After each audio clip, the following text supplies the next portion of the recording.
Okay, today I'm going to talk about the M38 carbine, the Soviet refurbished M38 from the Ukrainian hoard.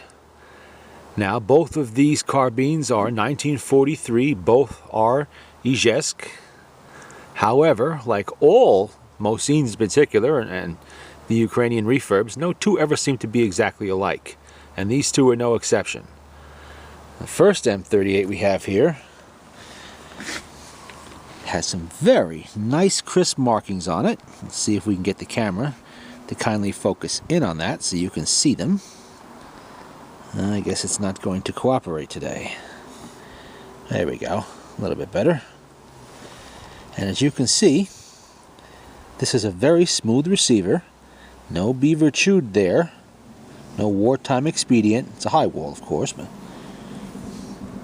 And this has the older, smaller banner style import mark from this is Aztec Arms.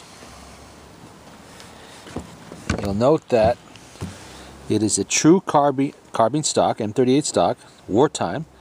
No sling slot protection in there, just plain wood. That, by the way, is a PPSH 41 sling. They were used during the war as a wartime expedient replacement. There is no groove here for the M44 bayonet, because very often M44 stocks were substituted post-war for the M38. This is an M38 stock. It has stamped numbers, 4-digit in this case. All matching, of course, is typical. They're all force matched. There's a lot of confusion about that. People see matching numbers and they see stamped matching numbers. They say, well, hey, it must have been that way forever. But no, at the arsenal, what they did with these things was they stripped the entire rifle down to its last component part. Everything. Every part came off these things.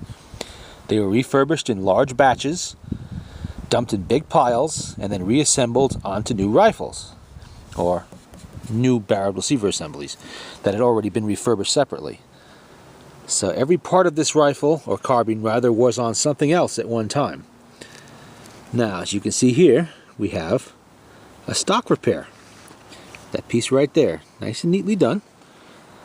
We've got some shellac that's starting to peel, the typical deep red. That is a hallmark of the Ukrainian refurb, the Soviet refurb. I don't know if you can see here, but I think it'll show up on camera.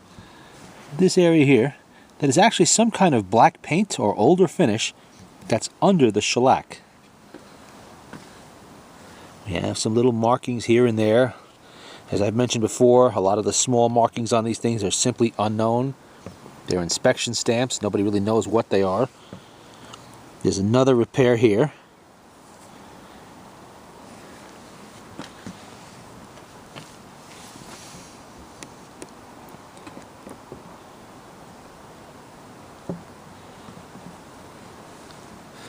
And now let's move on to number 2.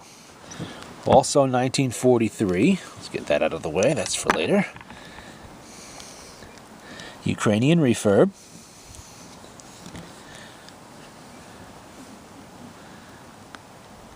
However, you can see a difference in this one. Here we have some very lightly, or you would be able to see it if the camera would pick up on it. I think it's showing there. The markings are lightly struck, a little bit on the sloppy side. As you can see, the receiver here is showing lots of tool marks. This rifle was built with a wartime expedient finish. That means they needed to get weapons to the troops very quickly, and they had to blow these things out. They didn't bother with the niceties. All that mattered is it worked, and it would shoot, and it was safe. They could worry about fit and finish later. And that's what you see here.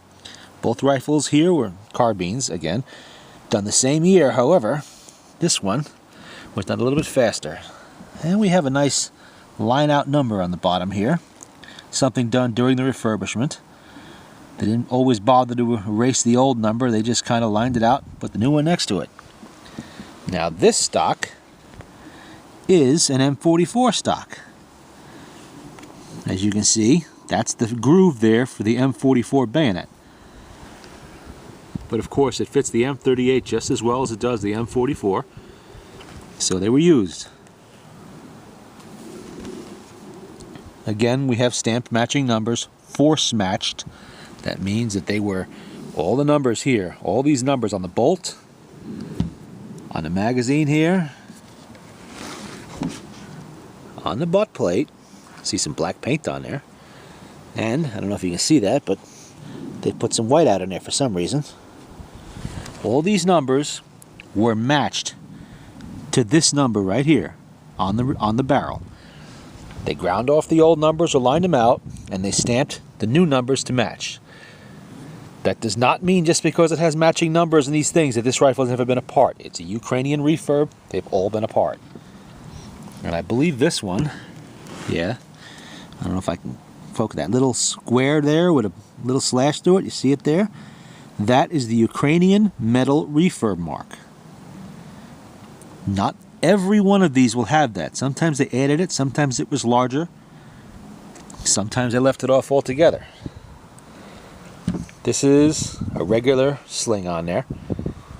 You can see it's got the metal slot protectors. Now, sometimes on these refurbs you will find something called a counterbore. I spoke of this before. I'm going to do it again. Counterbore simply means that this part of the bore here had some wear to the rifling caused by these things. Cleaning rods, scraping in and out for years and just wearing the shit out of it. So what they did was, they took a drill, special one. This is not something you do at home with a little Black & Decker drill. They drilled, in this case, the first inch of rifling to about here. And they made a new crown on the barrel down here. They moved the crown that's here on this one, and they put it down here, getting rid of all the bad rifling and restoring the rifle's accuracy. Easy and quick way to tell a counterbore. You take a cartridge like this, insert it, and it goes all the way up to the shoulder. Look at that. Fits right in there, all the way in. That is a counterbore. This is not a counterbore. See? Lots of copper showing on top of that one. Doesn't go in at all the way. This is. That's a counterbore. Does it mean the rifle's bad? It's neither good nor bad. It's just a fix. That's all it is. They fixed a problem. And they made a weapon serviceable again. By the way, please do not bring a live round to a gun show or a gun store and do this little test. That will get you in trouble fast. If you're in a gun store and you want to test it, ask the permission of the shop owner. Again, you can see on the second rifle we have the trademark Soviet red shellac. Now, it comes in a lot of different shades. You'll see very dark like this rifle. You'll see like a medium red, as this one has. Sometimes it'll go towards the yellow. Depends. A lot of it has to do with how well the stock was finished before they went and did the refurb. See if I can stand these two up side by side. And we could take a look at the receivers close together. And there we go. Wartime expedient. Not wartime expedient. Both made in 1943, but at different times. And you can see the difference there in the markings.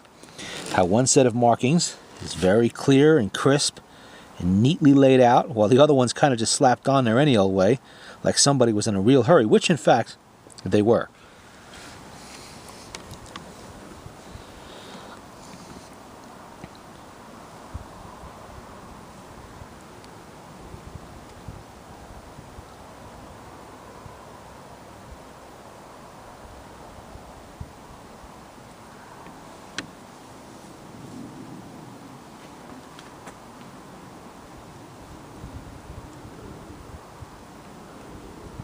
You see the shellac is beginning to peel a little bit on one.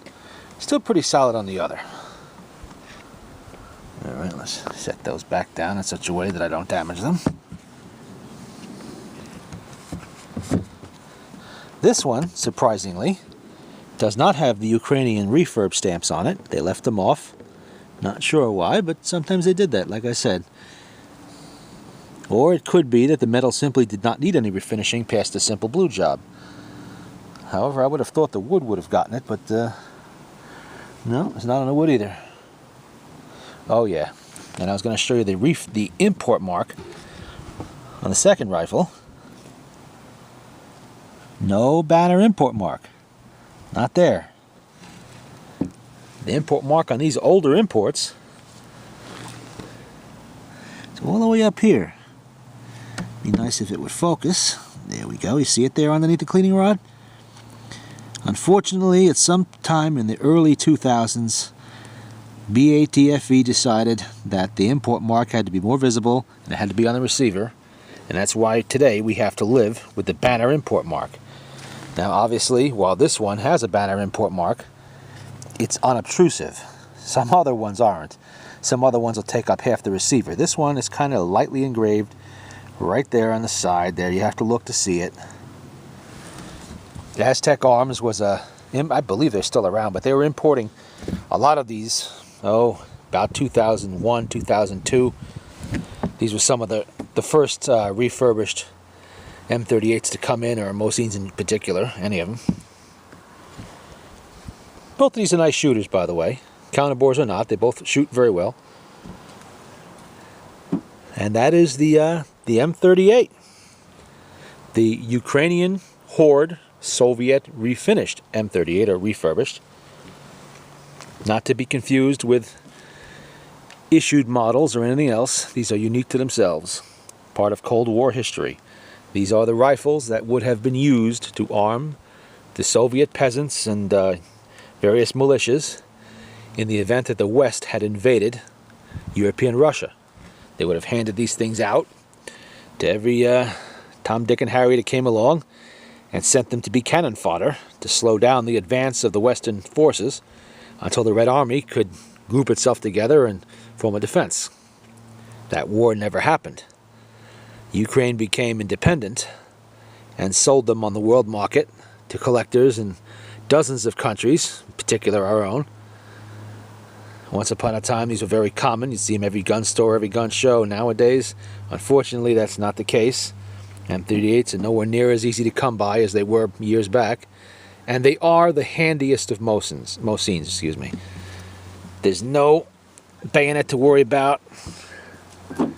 It's nice and light. It's not as small as a German, G3340 or something like that carbine would be, but they are as handy as any of these get. And that'll do it for today. The M38.